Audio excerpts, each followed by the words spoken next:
Hey everyone, it's Rod with the Pow Group. Welcome back on the Pursuit of Wealth, your home for MJ stocks, crypto assets, news, and interviews. Today is Saturday. Happy Saturday. Hope you're having a great weekend. It's December 21st, and happy holidays. In this video, we're going to do another rapid fire news update, this time for the period December 14th to the 20th. And again, it's not a deep dive detail, it's just a high level overview in case you missed it. Before we get to it, make sure to smash the like, help support me in the channel. If you're new, you can subscribe. Tick the bell, you'll be notified on any future videos or when I go live. And as always, this is not financial advice. This is for entertainment purposes only. You can also follow us over on Elon's platform, which is X, formerly Twitter. Handle for that is @GroupPow. Going to be using that as my platform of choice going forward. Also, just as a reminder, I'll be interviewing Martin Lucas, the investor. So the man, the myth, the legend. That'll be on Monday, December 23rd at 12 p.m. noon Eastern time, and you'll be able to tune in live. You can already see people are getting excited. They're already starting to type in comments into the live chat. So I'm looking forward to that. If anybody does have any questions for Martin, please let me know in the comment section below. And if you're able to tune in live as well, you can ask questions directly on the live stream. So Tilray Brands, jumping into the news, is set to announce second quarter fiscal year 2025 financial results, and that'll be on January 9th, 2025. So that'll be in a couple of weeks on Thursday pre-market. And we should get some insight into their HD9 beverages. So really looking forward to that. Also, if you go to drinkhappyflower.com, they're doing a 2-for-1 deal at the moment. Also, Tilray appointed a new independent board member, and this came with a lot of speculation.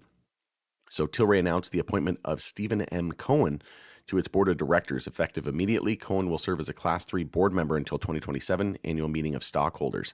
And he actually has extensive background serving as the interim CEO of Air Wellness, so AYR. There was some speculation that Tilray could potentially acquire AYR. I think AYR will get acquired. I just don't think it's going to happen. If it were to be Tilray to buy them, I think it would be a few years down the road, right? We need to have some sort of safe harbor and legalization at the federal level, because as of right now, these companies can't have operations and do business in the US, or it'll jeopardize their NASDAQ listing. So I don't think that that's the most likely scenario. I do think the most likely scenario is that AYR will get bought out eventually, or maybe something worse. But I think the most likely scenario is that they'll get bought out or they'll merge with another company. But like I said, if it was Tilray, I don't think it'd be happening for at least a few years. Also, Redecan launched new limited edition genetics and expands signature wrapped and ready pre-roll line for the holidays. So this is pretty much a staple now. Every single holiday season, they're pretty awesome, and some new strains as well. And one thing that I wanted to share was this dope new product. So it's the Redecan Blunties, the Reddy's Blunties. So this is a brand new product from them, very innovative, and kind of following that same Reddy's format. Looks like there's 6 in a pack in these, but very nice product, as you can see. Oh, I don't want to play the sound there, but as you can see, amazing new product. Can't wait to try these out. I'll definitely be reviewing them as well. But fantastic product. Looks like exceptional packaging as well. Also, MJ Research Company asked the DEA judge to let young medical MJ patient testify at the rescheduling hearing. And this is what I think we need, right? Like they said at the beginning, they're not here to decide whether or not it's good or bad. There's obviously good and bad in everything. But, we actually need to hear from people who are suffering. And, this is medicine, right? This isn't just, an alternative to alcohol. This isn't, just for having fun and partying, right? This is actually for the betterment of people's lives, especially those that are, suffering from some sort of illness, right? Whether it be for pain or PTSD, anxiety, etc., sleep. There's a variety of different medical purposes, but especially, those that are terminally ill or really suffering from pain. And we have some more news coming up a little bit later on in the show with regards to some breakthroughs and scientific research.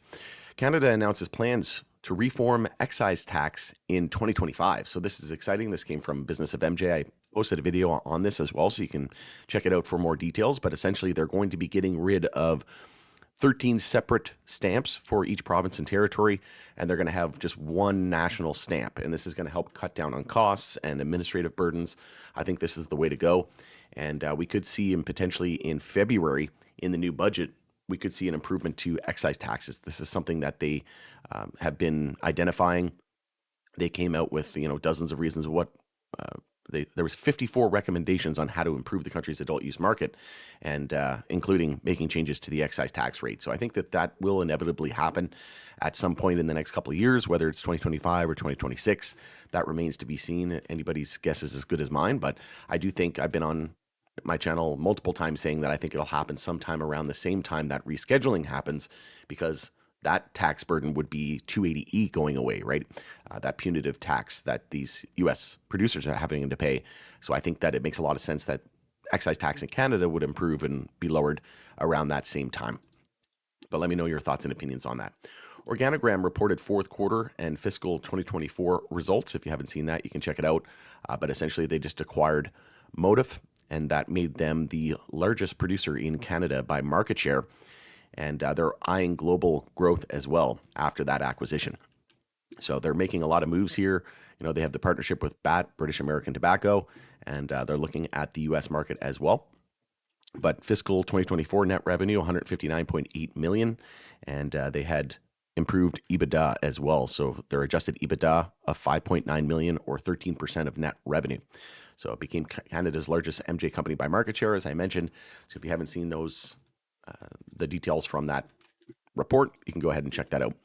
Germany's adult use MJ pilot programs could benefit foreign operators. So Germany's going to be, multiple CEOs have been saying it for the last couple of months that I've been noticing from different interviews, etc., that Germany is going to be the place to be over the coming couple of years. And I think 2025 is going to be monumental for the German market and also for the U.S. market. And I think 2026, we could see some major momentum in the United States. High Tide opened 2 new Canna Cabana stores in Alberta and Ontario as they continue to roll out their Canadian footprint. And there's news about their expansion to international as well, into the U.S. and in Europe. So looking forward to following the High Tide story. I'm also working on getting Raj Grover, CEO of High Tide, on the channel. He did mention that he was traveling on business right now. So when things slow down a little bit, probably in the new year, hopefully we can line something up and have him on for an interview. And I'll be reaching out to the community as well. If anybody does have any questions, we can compile those as a community. Also, Aurora announces distribution partnership between MedRelief Australia and the Entourage Effect. So this is another differentiated company now. They're focusing more on the medical side of things, and very big presence in Australia at the moment. Also, Planet 13 opens its 29th Florida dispensary in Gulf Breeze. The new medical MJ retail location in Pensacola metropolitan area is the company's 33rd store nationwide. Also, MJ MSO Vireo Growth secures $75 million funding and acquires 4 companies. So Deep Roots Harvest in Nevada, The Flowery in Florida, Proper Brands in Missouri, and Wholesome Co. MJ in Utah. Moving right along, the MJ Herald reported that nationwide poll finds just 12% of voters believe MJ should be illegal. And this was a new national poll from Manhattan Institute, and revealed that most Americans are in favor of legalizing MJ for personal use, with 73% of respondents supporting some form of legalization. So love to see it. Again, give the people what they want. It's time. U.S. is never first or never last either. But as you can see, the rest of the world is moving towards more progressive stances, and we need to get with the times, right? This is medicine of the future. And give the people what they want. These bureaucrats, these elected officials, they work for the people, right? They're funded by the people. And we just need to keep fighting and make our voices heard. Eventually, we will win. Cannabidiol found to suppress aggressive prostate cancer progression and recurrence in new study. So that would be none other than CBD, may offer a promising approach to controlling that cancer, MCRPC, an aggressive form of prostate cancer. So again, just imagine what's going to happen when the blockades come down, when we can do more research, when we can do more clinical studies and things like that with the help of reform, whether it be, rescheduling or full-blown legalization. Rescheduling definitely will help. And just imagine with the help of AI, what we're able to discover with regards to medicine of the future and how we can help humanity. U.S. Farm Bill has been delayed for a 3rd time, leaving intoxicating hemp regulation in limbo. And you have to kind of think some of these companies know, because Boris Jordan, Cureleaf CEO, has been saying, and co-founder, has been saying that if you don't have a hemp strategy, you're going to be left in the dust. He said that is the place to be focusing on, Germany and hemp derived products. So they have a huge selection from their Select brand, no pun intended. But yeah, we even have the same thing like with Tilray. Like I said, they launched hemp drinks and they're doing a 2-for-1, so you can go to Drink Happy Flower and take advantage of that. You got Wanderous with Wana, which is owned now by Canopy Growth, and we're seeing it all over the US. So they get another 1 year delay. So this will leave hemp THCA untouched for now. So this is interesting timing. And basically, there's been a lot of pushback. Texas is looking to ban intoxicating hemp altogether, but there's been no clear bills or legislation there so far. So, we'll see what happens. But this is a massive part of the industry that, just isn't nearly as regulated. And a lot of these companies are figuring out a way to get into it. And especially now, if it's going to be a whole year, better be all over that, in my opinion.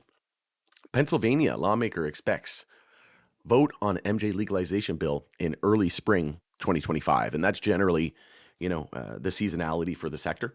Generally, we pick back up in the spring and then, leading into the new year, in the fall and then leading into the new year.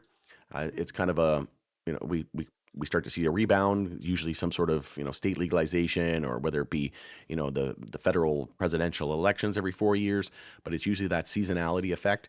And then leading into the spring and summer, you usually get that summer lull, and then back into the fall, you start to see kind of pick back up again. So this will be interesting, though. They're expecting early spring, so we might see the opposite. And like I said, I think big tech, crypto, AI going to probably top out sometime in just sometime early 2025, like first or second quarter, and then leading into the third quarter and into the spring. That's when I think big tech, crypto, AI is going to top out, and then I think we should see some rotation into a lot of these MJ stocks, and that's going to be lining up well with the rescheduling process, which could happen 30 to 90 days. Some experts are saying into the new year, and then that'd be a nice rotational play, as a lot of the MJ stocks have been hitting all-time lows, 52-week lows. So that money has to go somewhere if we're topping out in the broader market, big tech, crypto, AI. What better place than the MJ industry that's been absolutely destroyed over the last 4 to 5 years, while everything else has been in full bubble mode, right? So I think that's it makes a lot of sense. And with so many catalysts and sector growth that could happen in 2025, we're going to be seeing, in my opinion, in this sector, a return to growth in 2025 and beyond. And I think it'll be very, very promising for investors over the next few years. Also, Kentucky could legalize recreational MJ if new medical program works well, governor says. So we'll be following that story as well. Also, Trump ally who lobbies for MJ industry predicts rescheduling and banking will get done under the new administration, but not full-blown legalization. And that's none other than Brian Lanza, who appeared in a podcast. I've already done a video on that as well. And you can check out that video for more information. But, he said 4 years isn't a long time. Like, it seems like a long time, but it really isn't. And he said that, we have to kind of take an incremental approach, and we have to focus on getting legalization of medical. We have to focus on getting rescheduling and banking done, and then focus on full-blown legalization. Didn't think that 4 years was going to be enough, but who knows? You never know. I think that it could very well happen. I would say, chances are, odds are long, but I would say, maybe a 20 to 30% chance that we can see full-blown descheduling and some sort of states' rights kind of thing. Think shout out to Nancy Mace, maybe, some sort of bill there. That makes a lot of sense. We know that Trump is very pro-state law as well, leaving it up to the states to decide. And he was very pro Amendment 3 in Florida as well. So we'll see what happens. But I think at the very least, rescheduling and banking will get done in 2025. With the potential for medical legalization at some point in the next couple of years. And like I said, maybe a 20% chance that full-blown legalization happens. Not going to hold my breath. I think, legalizing medical makes a lot of sense, and getting rescheduling and banking done at the very least. Also, majority of Germans support legalizing MJ similar to the United States, new poll shows, amid concerns about reversal of reform law in 2025. So I don't think they will. I think it's just fear, uncertainty, and doubt. A lot of people are unhappy, right? You got the older demographic that just thinks it's the devil's lettuce and, don't really understand the science behind it. But again, people will win, and there's an overwhelming majority of people, that want this legalized, right? There's only 10 to 15% of the United States that don't even want to legalize it. So this is the people speaking, and eventually they will get what they want. And if there's anybody in your jurisdiction that is against it, vote them out, right? Has to be a big priority going forward, especially with regards to job creation and taxes for a lot of these different states and countries, right? It's huge. And speaking of huge, look at Canada. We had 456 million in legal MJ sold just in October, and so far $4.3 billion year to date. So this is crazy. Tilray said they paid the Canadian government about $135 million in excise taxes just last year alone. Just think of how much that's contributing to the Canadian economy, and then imagine what could happen to the U.S., where California has the same population as Canada, right? So there's so much. The potential here is immense, and we really need to get with the times and get Germany on track, keep things progressing there as planned, and then focus on the U.S. I think that will be, the rest of the EU and the UK going to be big markets and whatnot, but obviously the U.S. being the biggest market in the world, that is going to be the big Kona. All right, going to it there. It's Rod with Pow Group. Thanks again for joining us on The Pursuit of Wealth. Let me know what you think of this news in the comment section. We'll continue the conversation there. Enjoy the rest of your weekend, and we'll talk to you soon.